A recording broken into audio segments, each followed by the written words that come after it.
Let me ask you something real. Have you ever felt so lost, so confused, like you're walking through life in darkness?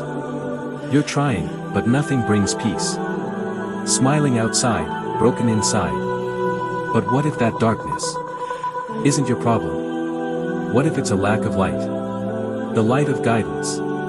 Allah says in Surah Az-Zumar, أفمن شرح الله صدره للإسلام فهو على نور من ربه فويل للقاسية قلوبهم من ذكر الله أولئك في ضلال مبين.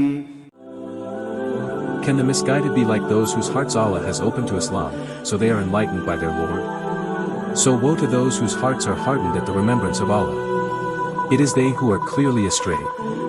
This light is not like a light bulb or sunshine.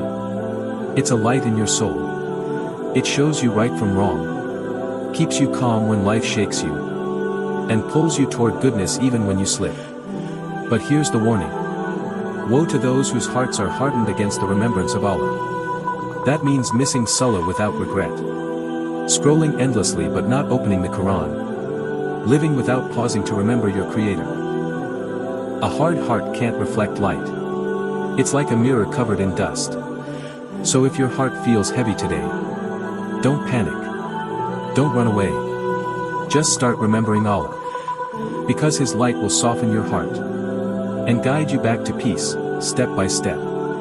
Comment, Ya Allah, fill my heart with your light. Save this video as your reminder to reconnect. Follow for more Quranic healing daily.